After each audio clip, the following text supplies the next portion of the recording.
Eu estava organizando seus documentos para uma reunião importante quando encontrei aquela carta amarelada. Naquele momento, percebo que o homem com quem compartilhei 15 anos de casamento guardava um segredo que explicava tudo e que mudaria para sempre a forma como eu via a nossa história. Meu nome é Helena, tenho 42 anos e durante muito tempo acreditei conhecer meu marido completamente. Ricardo era um empresário de sucesso, dono de uma rede de lojas que transformava a experiência de compra em algo especial. As pessoas não iam até suas lojas apenas para adquirir produtos, mas para viver momentos únicos. Ele tinha esse dom inexplicável de fazer cada cliente se sentir importante, valorizado, compreendido. Nos conhecemos há 18 anos, quando eu trabalhava como professora de literatura em uma escola pública. Ele ainda estava começando seu primeiro negócio, uma pequena floricultura no centro da cidade. Lembro-me perfeitamente do dia em que entrei naquela loja. Estava triste porque minha mãe havia acabado de falecer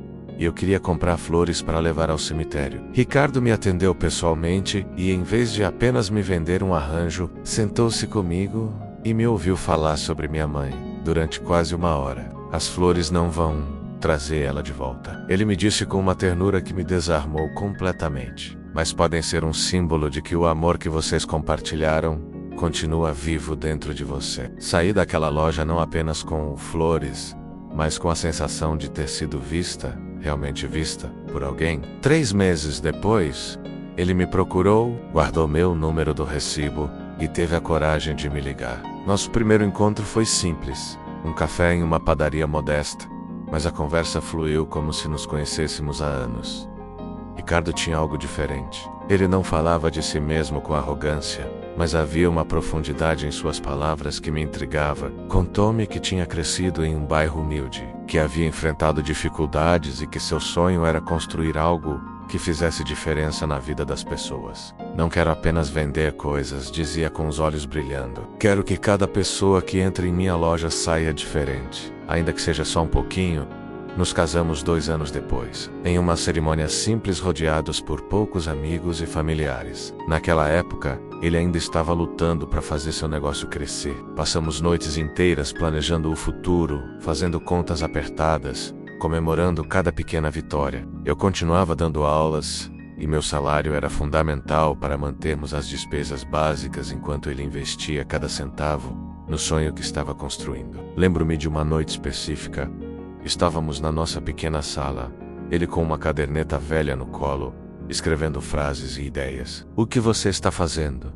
perguntei curiosa. "Estou anotando histórias", respondeu sem levantar os olhos. "Histórias de clientes, frases que me inspiram, pensamentos sobre como fazer as pessoas se sentirem especiais." Achei bonito. Mas confesso que naquela época, não entendi completamente a dimensão do que ele estava construindo. Os anos passaram e pouco a pouco o negócio de Ricardo começou a prosperar de forma impressionante. O que começou como uma floricultura se transformou em uma loja de presentes especializados, depois em 3 lojas, depois em 10. Ele desenvolveu um método único de atendimento que treinava cada funcionário não para vender, mas para conectar emocionalmente com os clientes. Não contratamos vendedores, costumava dizer em reuniões. Recrutamos contadores de histórias. Eu observava seu sucesso com uma mistura de orgulho e admiração. Ricardo nunca mudou sua essência. Mesmo quando o dinheiro começou a chegar, ele continuava sendo o mesmo homem gentil e atencioso que conheci naquela floricultura. Morávamos em uma casa confortável, mas não ostentosa. Viajávamos, mas sempre escolhia destinos onde pudéssemos conhecer pessoas e culturas, não apenas hotéis de luxo. Tivemos 2 filhos, Laura e Daniel. Ricardo era um pai presente, mesmo com a agenda lotada. Levava as crianças à escola, participava das reuniões escolares, lia histórias para elas todas as noites. "Meus filhos não vão crescer sentindo que o trabalho é mais importante que eles", me dizia sempre. E cumpria essa promessa religiosamente. Porém, havia algo que sempre me intrigou. De vez em quando, eu o encontrava olhando para o horizonte com uma expressão distante, como se estivesse revivendo memórias que não compartilhava comigo. Quando perguntava o que estava pensando, ele sorria e dizia: "Nada é importante", ou mudava de assunto sutilmente. Eu respeitava seu espaço. Afinal, Todos temos nossos segredos, nossas dores privadas. Ricardo também tinha o hábito de escrever. Mantinha aquela mesma caderneta velha, já tão gasta que as páginas estavam amareladas e as bordas desfiadas. Perguntei várias vezes se podia ler o que escrevia, mas ele sempre desviava com carinho. São apenas pensamentos soltos, meu amor. Nada que faça sentido para mais ninguém. Eu aceitava, embora minha curiosidade nunca tivesse desaparecido completamente. Certa vez, durante um jantar com amigos, alguém perguntou a Ricardo qual era o segredo de seu sucesso. Todos esperavam uma resposta sobre estratégias de negócio ou técnicas de vendas. Mas ele simplesmente disse: aprendi que as pessoas não compram produtos, compram a forma como você as faz sentir. A resposta soou profunda, mas vaga. Nossos amigos riram e pediram mais detalhes, mas ele apenas sorriu e mudou de assunto. Com o tempo, percebi que Ricardo evitava falar sobre seu passado. Sabia que tinha perdido o pai muito jovem, que a relação com o padrasto tinha sido difícil e que sua mãe era uma mulher simples e amorosa que ele visitava religiosamente todos os domingos. Mas os detalhes, as histórias específicas, os momentos que o moldaram, esses ele guardava como tesouros trancados em um cofre invisível. Certo dia, cerca de 3 meses atrás, Laura chegou em casa da faculdade com um trabalho sobre empreendedorismo. Ela precisava entrevistar um empresário de sucesso e naturalmente escolheu o pai. Durante a entrevista, que eu ouvi da cozinha enquanto preparava o jantar, minha filha perguntou ao pai qual foi o momento mais difícil da sua vida antes de ter sucesso. Houve um silêncio longo, tão longo que parei de picar os legumes para prestar atenção. Finalmente, Ricardo respondeu com a voz um pouco trêmula. Houve uma época em que não tinha nada, Laura, absolutamente nada. Nem um lugar para dormir, nem comida garantida. Mas foi justamente naquele momento que descobri o que realmente importa na vida. Laura, com a curiosidade própria de seus 19 anos, insistiu: e o que você descobriu? Ricardo respirou fundo e disse que o verdadeiro valor de uma pessoa não está no que ela possui, mas no que ela é capaz de dar, mesmo quando não tem nada. Minha filha notou tudo emocionada, mas eu fiquei ali parada, com a faca na mão, sentindo que havia uma história inteira por trás daquelas palavras que eu desconhecia. Naquela noite, deitada ao seu lado, quase perguntei sobre aquela época. As palavras estavam na ponta da língua, mas algo me fez recuar. Talvez medo de invadir um território doloroso, talvez respeito por seu silêncio escolhido. Simplesmente encostei minha cabeça em seu ombro, e ele passou o braço ao meu redor, como sempre fazia. Eu te amo, Helena, sussurrou no escuro. Você é a melhor coisa que já me aconteceu. E eu acreditava completamente naquelas palavras. Os meses seguintes transcorreram normalmente. Ricardo estava preparando a expansão de mais 5 lojas em outras cidades, e o processo exigia muita documentação, contratos, planejamento. Ele me pediu ajuda para organizar papéis, pois sabia que eu era meticulosa com esse tipo de coisa. Você sempre foi melhor que eu para manter tudo em ordem, brincou enquanto me entregava pilhas de pastas. Foi assim que, naquela terça-feira de tarde, sentada em seu escritório em casa, comecei a separar documentos por categoria. Contratos aqui, certidões ali, comprovantes de um lado, projetos do outro. No fundo de uma gaveta antiga de madeira encontrei um envelope amarelado, diferente de tudo mais. Não tinha rótulo, não tinha data visível. Apenas um envelope simples, fechado há muito tempo pelo desgaste do papel. Meu coração acelerou. Sabia que não deveria abrir, que era uma invasão de privacidade. Mas minhas mãos tremiam. E a curiosidade, aquela mesma que sempre sentira sobre o passado misterioso de Ricardo, falou mais alto. Com cuidado, abri o envelope e encontrei uma carta escrita à mão, em uma folha também amarelada pelo tempo. A letra era trêmula, claramente de alguém já idoso ou debilitado. Comecei a ler, e as lágrimas começaram a rolar pelo meu rosto, antes mesmo de chegar à metade. Era uma carta do pai biológico de Ricardo, escrita pouco antes de morrer, quando meu marido era apenas uma criança. As palavras eram simples, mas carregadas de um amor tão profundo que doía só de imaginar. Filho, dizia a carta, talvez eu não chegue a te ver crescer, mas quero que saibas algo. O verdadeiro segredo da vida não está no que consegues acumular, mas no que és capaz de dar. A carta continuava explicando que a maior riqueza era a capacidade de transformar a vida dos outros através do amor genuíno, da escuta verdadeira da presença real. Se algum dia sentires que não tens nada,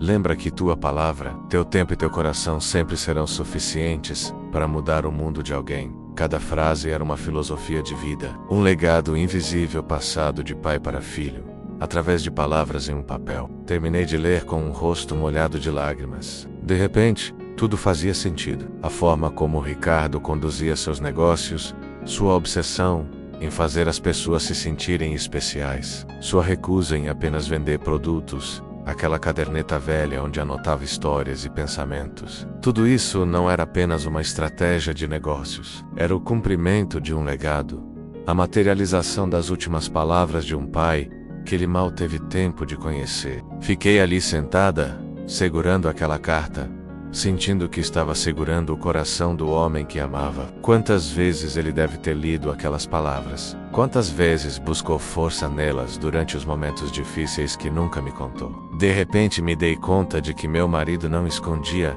seu passado por vergonha ou mágoa, mas porque aquela dor tinha sido transformada em algo tão sagrado, tão íntimo, que compartilhá-la significaria expor a própria alma. Ouvi a porta da frente se abrir. Ricardo chegava mais cedo naquele dia. Rapidamente, sequei as lágrimas e coloquei a carta de volta no envelope, mas não consegui guardá-la. Quando ele entrou no escritório e me viu ali, com um envelope nas mãos e os olhos vermelhos, ficou paralisado na porta. Você leu? Não foi uma pergunta, foi uma constatação. Sua voz estava calma, mas pude ver a vulnerabilidade em seus olhos.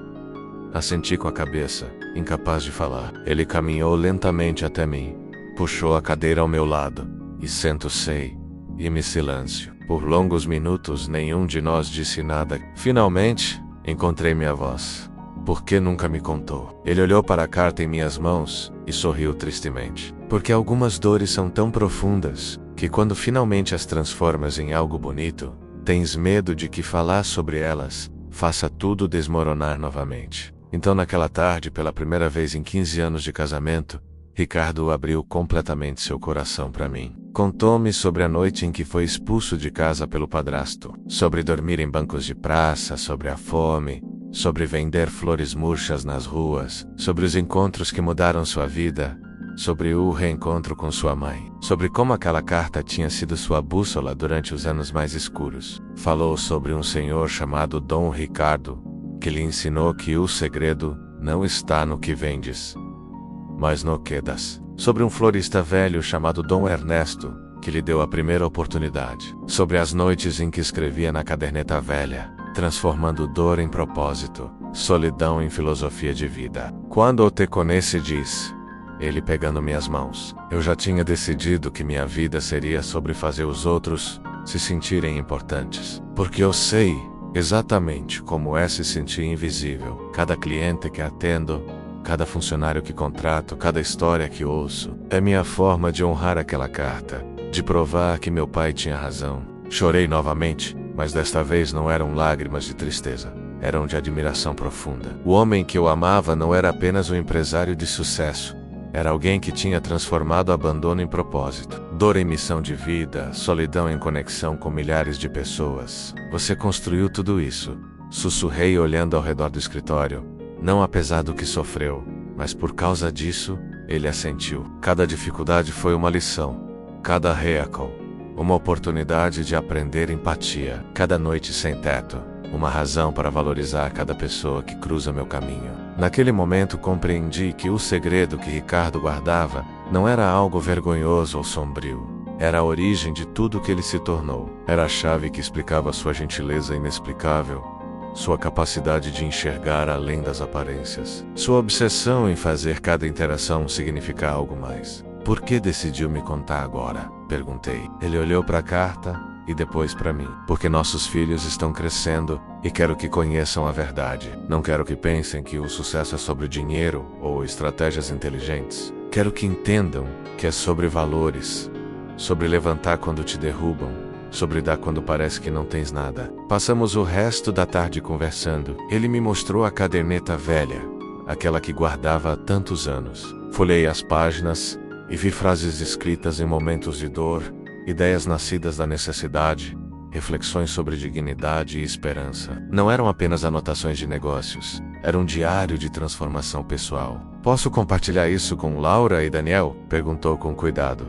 Claro, respondi imediatamente. Essa história não é apenas sua, Ricardo. É um legado que nossos filhos merecem conhecer. Naquela noite, reunimos a família na sala. Laura e Daniel perceberam que algo importante estava acontecendo pela solenidade no ar. Ricardo contou tudo, cada detalhe, cada momento difícil, cada lição aprendida. Vi meus filhos passarem pela mesma jornada emocional que eu tinha vivido horas antes. Da surpresa à tristeza, da admiração ao orgulho profundo. Quando terminou, Laura se levantou e abraçou o pai, chorando. Eu sempre soube que você era especial, pai, mas não imaginava o quanto. Daniel, nosso filho mais novo de 16 anos, ficou em silêncio por um tempo antes de perguntar: pai, você tem raiva do seu padrasto? Do que ele fez com você? Ricardo pensou cuidadosamente antes de responder.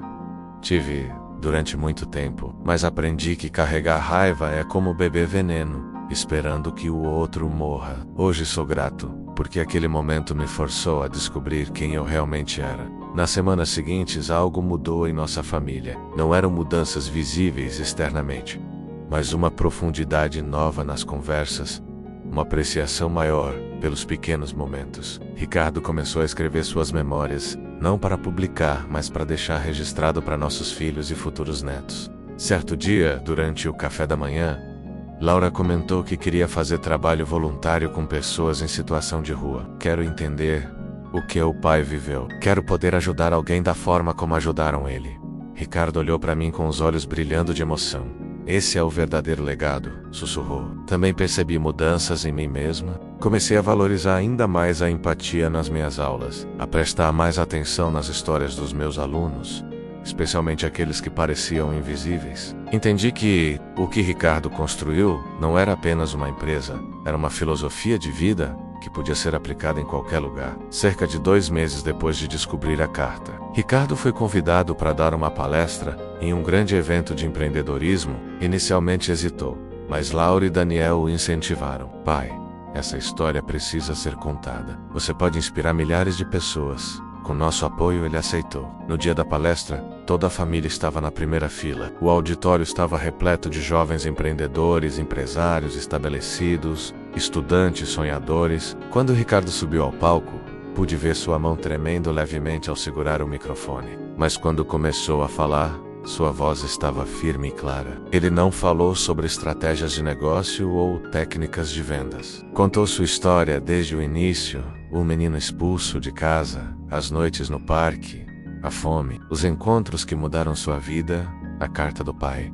O silêncio no auditório era absoluto. Vi lágrimas nos rostos de dezenas de pessoas. Quando chegou ao final, Ricardo disse algo que ficou gravado em meu coração para sempre. Meu segredo nunca foi o dinheiro, nem as estratégias, nem sequer a sorte. Meu segredo foi entender que a vida só tem sentido quando deixamos de viver para nós mesmos e começamos a viver para os demais. Esse foi o verdadeiro motor de tudo que conquistei. O auditório explodiu em aplausos, mas Ricardo permaneceu sereno. Olhou para onde estávamos sentados e sorriu. Aquele sorriso genuíno que me fez me apaixonar por ele há tantos anos. Naquele momento, senti um orgulho tão imenso que pensei que meu peito fosse explodir. Depois da palestra, dezenas de pessoas fizeram fila para falar com ele. Não queriam conselhos de negócios, queriam compartilhar suas próprias histórias de dor e superação. Ricardo ouviu cada uma com a mesma atenção que dedicava aos clientes em sua primeira floricultura. Vi nele o mesmo jovem que me ouviu falar sobre minha mãe durante 1 hora, sem pressa, sem julgamento. No caminho de volta para casa, a Lavra com o pai, você percebeu quantas pessoas se conectaram com sua história? Ricardo assentiu. Porque todos nós temos nossas batalhas. Filha, a diferença está no que fazemos com elas. Podemos deixar que nos destruam ou podemos transformá-las em nossa maior força. Naquela noite, deitados na cama, segurei a mão de Ricardo. Obrigada por ter confiado em mim, por ter aberto seu coração. Ele apertou minha mão de volta. Helena, você sempre foi meu porto seguro. Mesmo quando eu não falava sobre o passado, você estava lá, me apoiando, acreditando em mim. Isso também é parte do segredo, sabe? Ter alguém que te ame não pelo que conseguiste, mas pelo que o és. Hoje, quando olho para trás, percebo que aquela tarde em que encontrei a carta amarelada não foi um acidente. Foi o momento em que nosso casamento alcançou uma profundidade que eu não sabia ser possível. Conhecer a história completa de Ricardo não mudou meu amor por ele, mas adicionou camadas de admiração e respeito que tornam nosso vínculo inquebrantável. A empresa continua crescendo, mas agora com um propósito ainda mais claro. Ricardo implementou um programa de treinamento onde cada funcionário novo precisa ler sua história e entender que trabalham em um lugar onde as pessoas importam mais que os lucros. Contratamos corações antes de cérebros, costuma dizer. Também criamos uma fundação que ajuda jovens em situação de vulnerabilidade a desenvolverem seus próprios negócios. Ricardo dedica 2 dias por semana a mentorar pessoalmente alguns desses jovens. É minha forma de devolver o que recebi, explica sempre. Laura começou seu trabalho voluntário e volta para casa cheia de histórias que lembram as experiências do pai. Daniel, inspirado pelo exemplo, começou a escrever seu próprio diário de reflexões. Quero ter minha própria filosofia de vida, assim como o vovô deixou para o pai, disse com orgulho. Quanto a mim, carrego comigo uma lição poderosa. Todos temos segredos.